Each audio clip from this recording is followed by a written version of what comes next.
Thanks for tuning in to the Traumaplicity podcast with Dr. Amanda Helman, an author, cognitive release coach, consultant, and speaker. Dr. Amanda Helman has guests on the podcast who have overcome different areas of trauma and provided hope for the audience. Thank you for tuning in to this podcast. Hello, everybody, and welcome to an episode of Traumaplicity Talk Show with Dr. Amanda Helman. That's me. And Traumaplicity is trauma plus simplicity. I know trauma happens in different forms for all of us, and simplicity is helping our brain know that we can take simple steps to heal from trauma. And so this show, the purpose is to have different people on to share their journey, parts of their journey and their overcoming of trauma, or their process of going through the journey of overcoming parts of trauma, and the steps that they use to heal, so that you as the audience can identify some things that may be helpful for you and also to relate to their stories.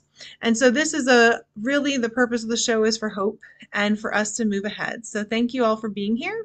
And today I am so excited to have my friend Tameika Smith here.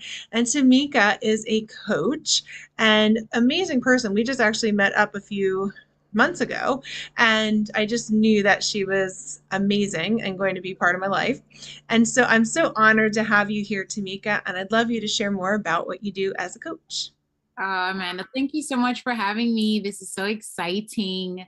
And as a mindset coach, I just help other women get to the root of what could be keeping them stuck, or what's keeping them from becoming consistent in their routines, what's keeping them from forming positive habits, and really diving into the root of what it is that's, keeping them from going forward, and being consistent in their habits, which, as you know, Amanda, is really just a mindset shift daily. The internal work is daily.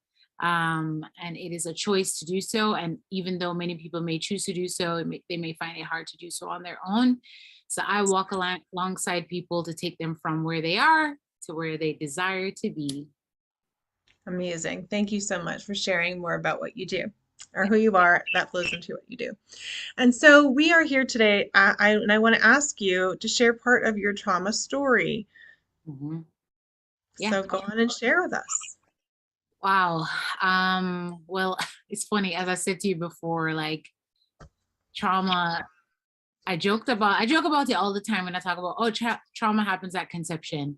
But it really does. And then the minute you're born, you're cold and lonely and confused. So we could start there, or we can start where the mind takes me, which is just in a place where I used to just experience things on my own, thinking that I'm doing so innocently, is the way to explain it. The first thing that comes to mind is just life in high school. I remember specifically, I did not do so well in high school. I was a C average kid. My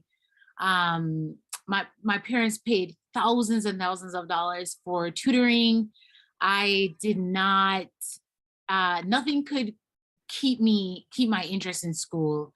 And to be honest, now that I think about that piece alone, because I was going somewhere, I'm like, that was pretty traumatic for me. To feel so left behind in class, to feel like I'm really not understanding. I think now that I'm also, along with being a mindset coach, I work within the school district, a town over where I live, doing what's called cognitive behavioral interventions for trauma in schools. Mm-hmm. And now that I'm working in the school system, I see like so many students, so many of these young kids are medicated, or there's so many avenues for them to cope in school. But going back to where I was, where, I didn't know about attention deficit disorder, or that wasn't that popular then. I remember there was a time when my parents took me to get tested. And I remember overhearing them talk about, like, they don't know what's going on with me. They don't know what what could be the issue. And I never thought much about it then in high school. It was coming up to graduation, where you have to choose to go to college or whatnot. And I remember my dad saying to me, what skills are you good at? Like, do you think you may want to sew or cook and I remember feeling dumb, like I felt like, wow, I'm never going to be good at anything that normal people are good at. Like, I had friends who already knew they were going to be a doctor, or friends that knew they were going to be lawyers. I remember one time a friend of mine said, "You're so funny. You should just drop out and do stand-up comedy." And these were just little things that happened in my adolescent life that I didn't recognize were like minute deposits of like trauma. So I remember because I kept such a hard shell, I was I was protective without knowing that I was protecting myself. So I was funny, I was outgoing, I was social, and I invested a lot of who I am in that person. And so just even thinking about that now, I just feel so like, wow, Tameika, like you've grown so much from a place where people really didn't think you were going to amount to anything. I'm remembering when you have like yearbooks, and people sign your yearbook. There's this one girl, she's a doctor now, and she had written in my yearbook that, I guess I'll see you again when I'm driving past the gas station for you to pump my gas. And again, like I just laughed that stuff off. And I actually, this is probably a very vulnerable moment for me because I've never actually processed some of those stuff to the point where when I became a believer and I gave my life to the Lord, after trying to figure out life by myself for so long, I ended up going to college because I figured that was the next best thing to do. I didn't want to be stigmatized as the dumb girl who went to trade school. And there's nothing against trade school. As a matter of fact, kind of wish I did, learn some of those useful skills.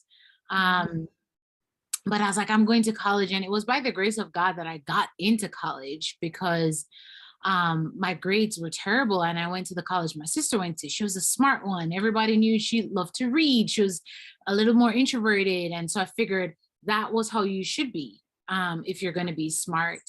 And so I applied. I went to Rutgers University and I spent 7 years in school. And again, I didn't take it seriously. I worked 2 jobs in retail. Again, it was this overtly social, I need people thing, which brought on addictions to people. I was in and out of relationships very quickly, and I couldn't leave a relationship without securing another relationship. And so I just didn't want to be alone. I didn't know what it felt like to be alone. So I think that's also why nothing was ever processed. I would just evoke myself in a social life and people. And so even when people would say something, I'm like, ha ha ha, let's go out. Let's, and so by the time I got to college and just being in relationship, I was people pleaser. I would do whatever, the person would want us to do in a relationship. And it got to a point where I became addicted to smoking weed, eventually became addicted to pornography. It was just all bad. I eventually felt like, well, if hell and heaven does exist, I'm going to hell. And I don't like that feeling. I'm like, I have no purpose. I'm good at nothing. So it's like all of the weight of like being nothing and nobody just really just ate at me at one time, having never processed anything. And so I was like, I need to go to church because church seemed like the place of hope. And if I'm in the building, I'll be spared from eternal damnation. And so I went, and here's a pastor talking about, how he was in school and his addictions. And I was like, oh, that's me, Long story short, I gave my life to the Lord, and actually, I never turned back, but it was difficult because, again, that's just salvation is one thing. I didn't know that God gave these earthly tools um, to give access to really reconditioning the mind and the heart to move towards Him. So it was rough, and I remember, like, in some of my addictions, particularly with pornography and masturbation, I remember I used to like write on my calendar if I did it, if I watched it, to try not to do it. Like, I would try to practice my own coping without actually having to talk to someone because of all the shame associated with it. And I remember even smoking, I would do it in hiding, or I couldn't socially smoke anymore. I would do it by myself, and I would try to do these things, my own way, in what I thought was getting me the help that was necessary. And I remember, after giving my life to Christ, shortly after, not having a foundation for what this means to be a Christian, I eventually went to seminary. And in seminary, there's all these Bible scholars, there's all these, like, it's overwhelming Bible stuff. But I remember particularly a moment where I became so proud, so puffed up. I would tell people what they were doing was wrong, and like, it just really, and again, that my protective piece transferred from me being this overtly funny and social person to me feeling like, oh, I'm better than everybody else because here I am now figuring out that I'm actually smart, and I am going to school, and I can do life. But again, like, not dealing with the different traumas that I've encountered on the way. And I remember having a moment with the Lord, guided by someone, because I was like, I don't like this puffed up feeling. And she said, where do you think it's coming from? And I just got a clear picture of in high school when my parents took me to get tested. And I was like, no one, not even my own parents did not think I was smart.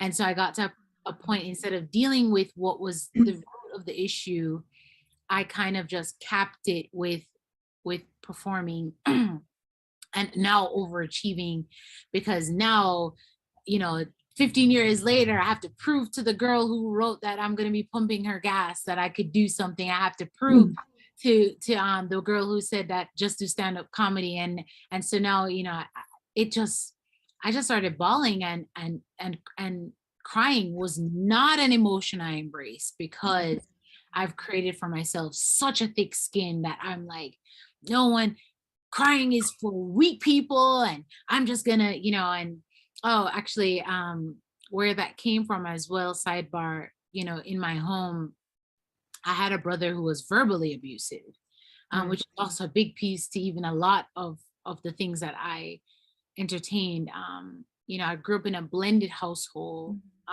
My dad had 6 of us. We grew up together, closer now, but my brother really hated me. He hated me, he hated my mom and my sister, who is also with my mom. And so he would speak such hurtful words.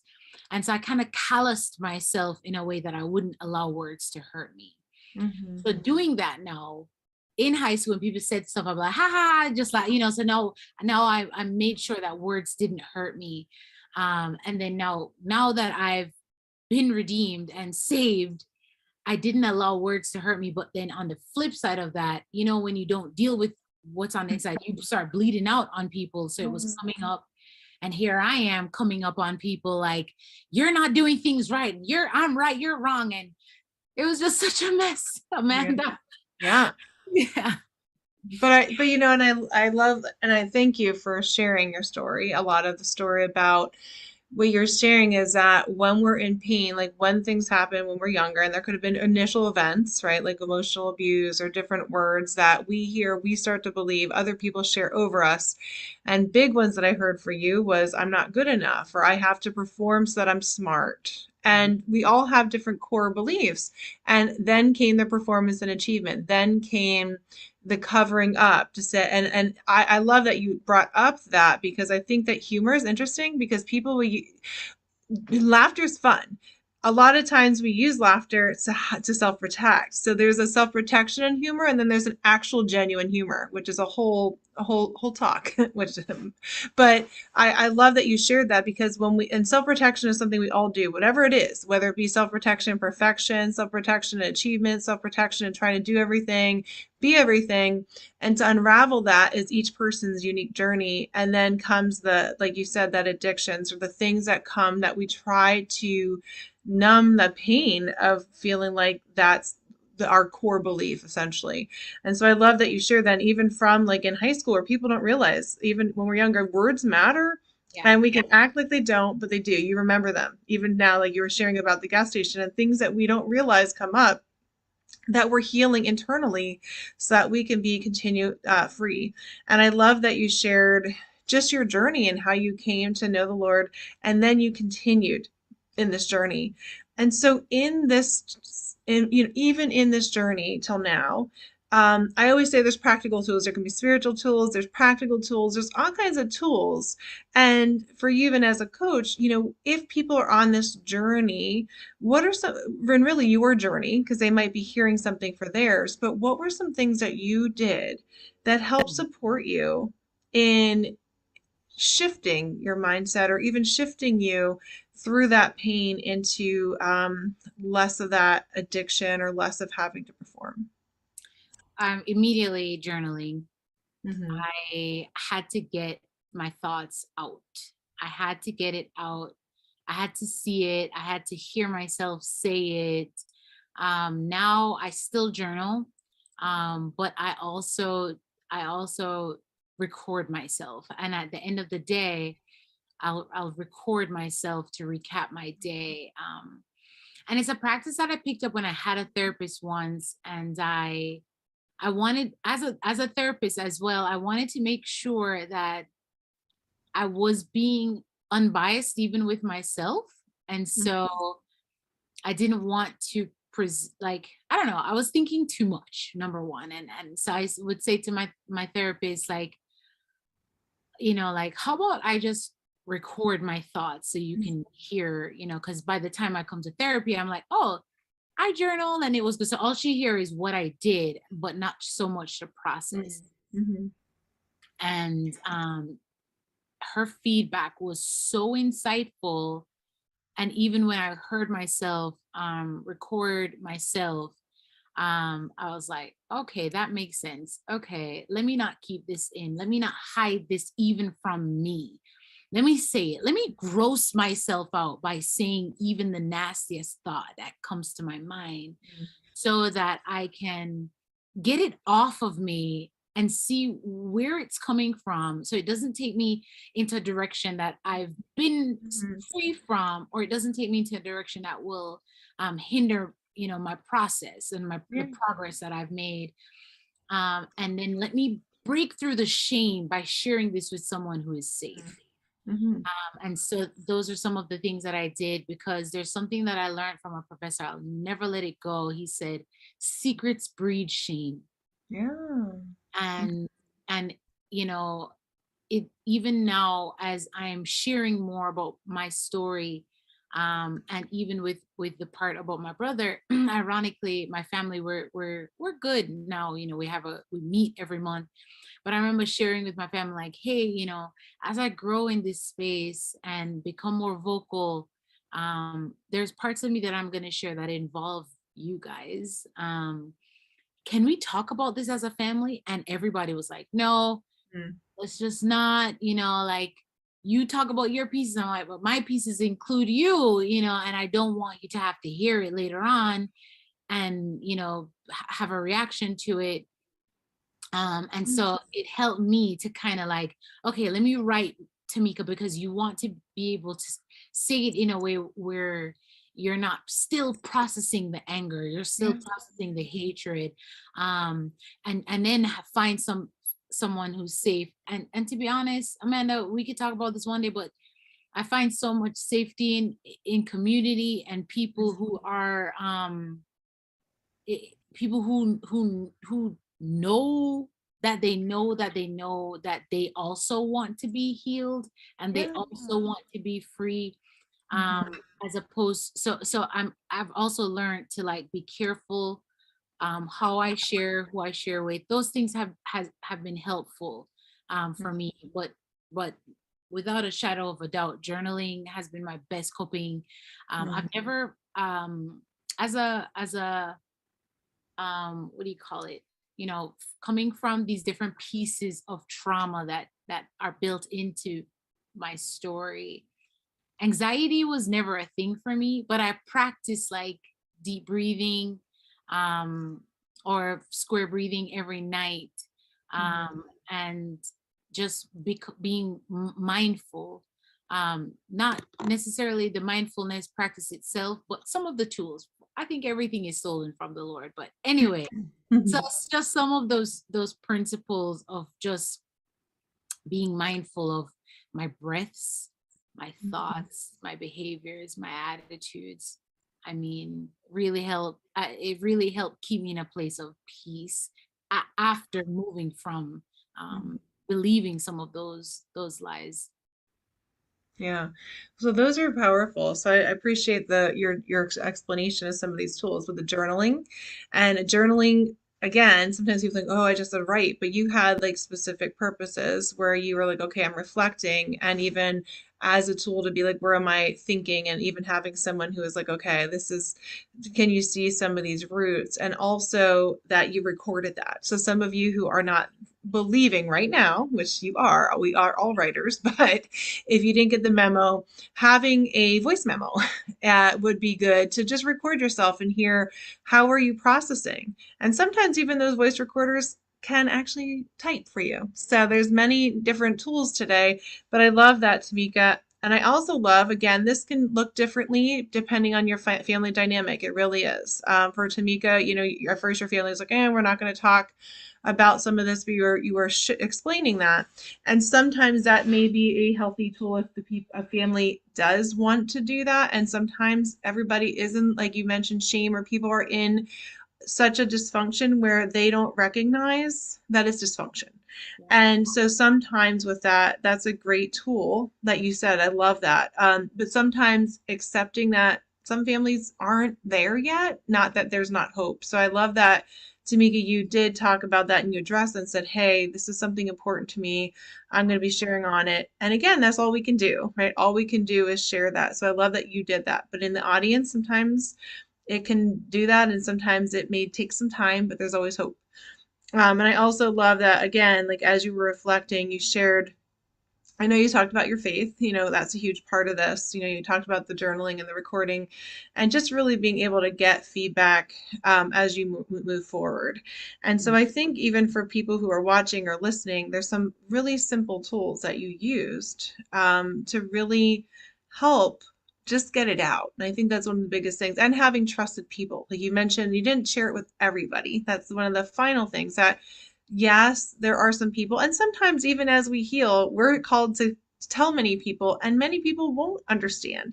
And that's the inner healing that a lot that we have to be at, or like as we go, because not everybody's going to understand why we're sharing what we're sharing, but it is part of the journey. And so some of you out there in the audience, if you're listening, definitely we want you to be commenting and asking questions to Tameika or myself. These are great conversations, and if you have questions, certainly we can answer.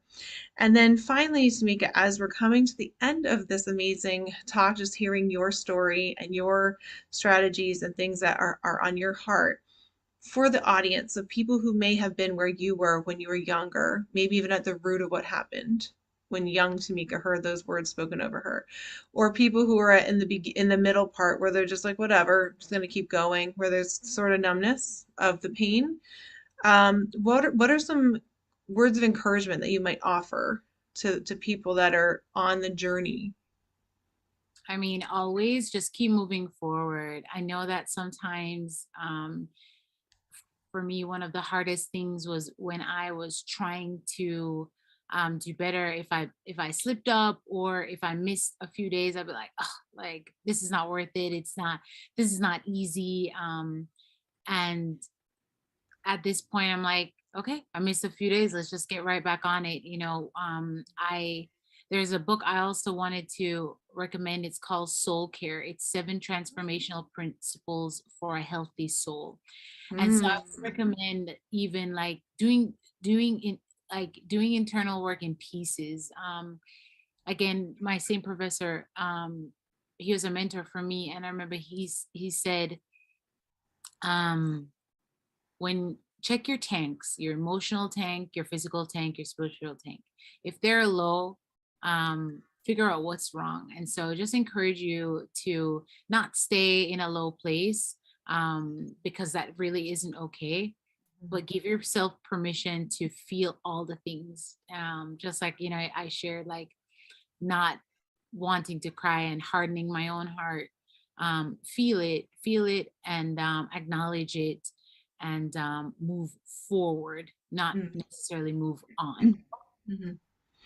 No, that's really good. Thank you so much, Tameika. So audience, if you're hearing this, to not give up, to keep moving forward, to keep keeping on, and to know that, that there is hope. Like Tameika kept really moving ahead, or like one step at a time, and know that it does take time. I love how you said that when we think about our tanks, our physical, our love tank, our emotional, our spiritual, where is it? Because there are different tanks and they should all be congruent. But the reality is, as humans, we're constantly making sure our tanks are there. Maybe they're not. Maybe there's things going on that need to be addressed.